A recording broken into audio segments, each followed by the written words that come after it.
এই বাড়ির যে কেউ বড় বৌদির ক্ষতি করার জন্য যা ইচ্ছে তাই করতে পারে, কাউকে বিশ্বাস করি না আমি।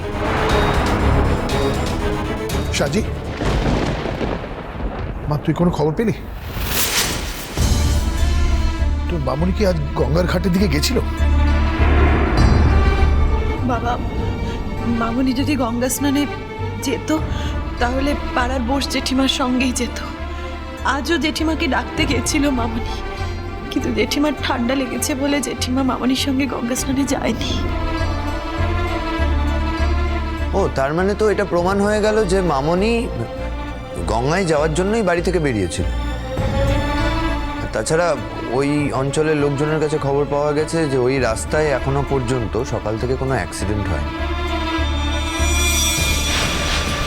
তাহলে তো একটা ঘটনাই ধরে নিতে হয়, মামুনি গঙ্গা স্নানে গিয়ে কোনো একটা বিপদ ঘটিয়েছে। দিদির সাথে আমার যাই হোক, হ্যাঁ রে, সেটা তো আমাদের সংসারের মধ্যে ছিল। তুই চলে যাওয়ার পর আমার এত কষ্ট হবে আমি ভাবিনি রে। সত্যি ভাবিনি গো।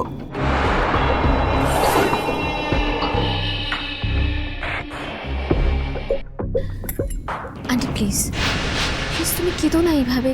তুমি কেন কান্নাকাটি করছো বলো? দেখো, মানে অ্যাক্সিডেন্ট যদি হয়েই থাকে তাতে তোমার কি করার আছে? তোমার তো কিচ্ছু করার নেই, এটা তো তোমার হাতে নেই। তবে একটা কথা বলতেই হবে আন্টি, মামুনি যাই হোক না কেন সেটা রাস্তায় কিংবা গঙ্গায় হয়েছে। কোনো অ্যাক্সিডেন্ট যদি বাড়িতে হতো তাহলে তো তোমার দুঃখটা কেউ দেখতো না আন্টি, সবাই তোমাকে দায়ী করতো।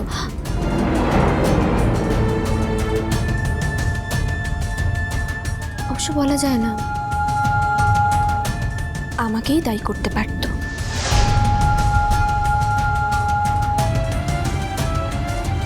তাহলে কি রাধারানী গঙ্গায় স্নান করতে গিয়ে হার্ট অ্যাটাকে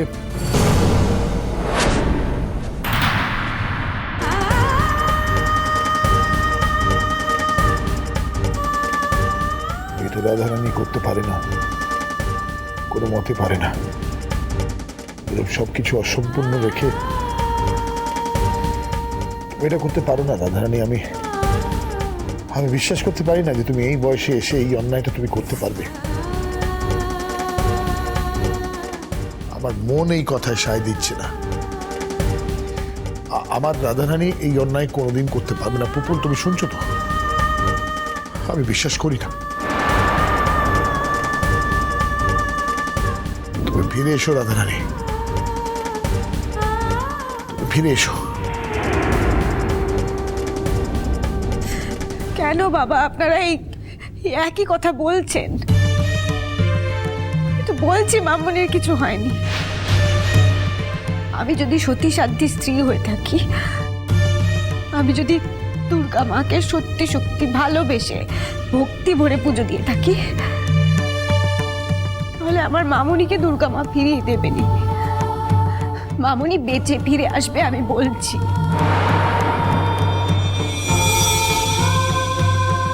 তুমি সত্যি বলছো তো মা লক্ষ্মী? তুমি সত্যি বলছো তো?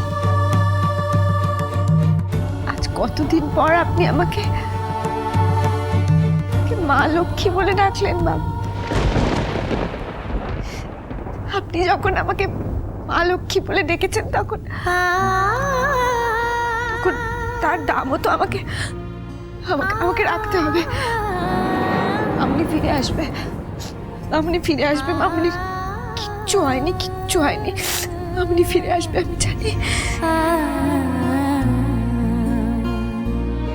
তোমার মুখে ফুলচন্দন পড়ুক কাকুন, কিন্তু তাহলে মামুনি কোথায় যেতে পারে? বাড়িতে পুজো, ওই সব কিছু জানার পরেও মামুনি তো বাইরে থাকার মানুষ না। এত বড় দায়িত্ব জ্ঞানহীন আমার মামুনি কখনো নয়।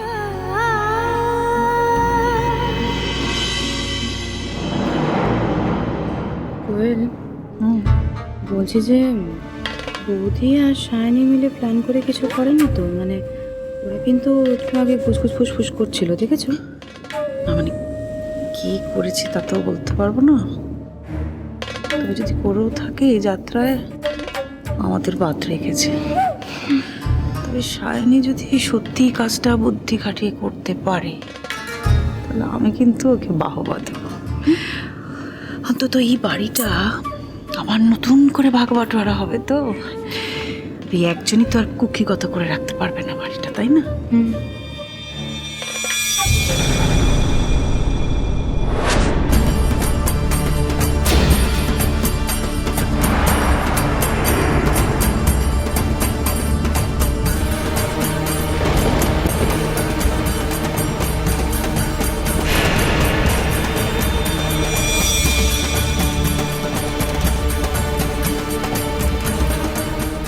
মামনি,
কি ভেবেছিলিল সবাই?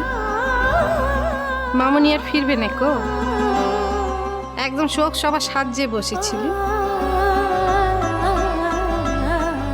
কিলে ছুটকি, তোর কপাল অত ভালো নয় কো যে এত তাড়াতাড়ি শান্তি পেয়ে যাবি। দেখ,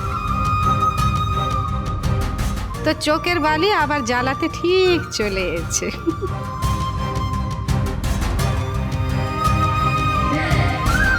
একবার ভেবেছিলাম বোধহয় ভবলীলা সাঙ্গ হয়ে গেল,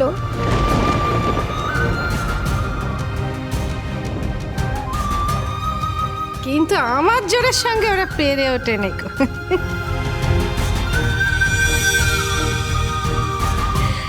যতই আমার পা ধরে টানুক না কেন, ছোটবেলা থেকে আমার ডুব সাঁতার দেওয়ার অভ্যেস, আমার সঙ্গে কখনো পারে? রানী, তুমি আমায় বলো কি হয়েছিল? কারা তোমার পা টেনেছিল? সেই গপ্প এখন মনে হচ্ছে আমি তোমাকে জমে বলবো মারুজ্জি মশাই। ইচ্ছা একবার ভেবেছিলাম বোধহয় তোমাকে মুক্তি দিয়ে দিলুম, সেটা যখন দিতে পারিনি, আবার যখন বেঁচে ফিরে এসেছি তখন নিজেই তো মরমে মরে যাচ্ছি। আবার ঘটা করে বেঁচে ফিরে আসার গপ্প জমে বলবো, সে কথা ভাবছো কি করে? ছ্যা ছ্যা ছ্যা ছ্যা ছ্যা।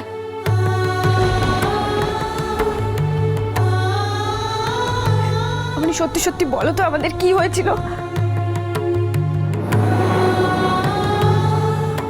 তোমার মামনির শরীরটা এখন খারাপ, যা ধকল গেছে সেটা এখনো কাটিয়ে উঠতে পারেনি।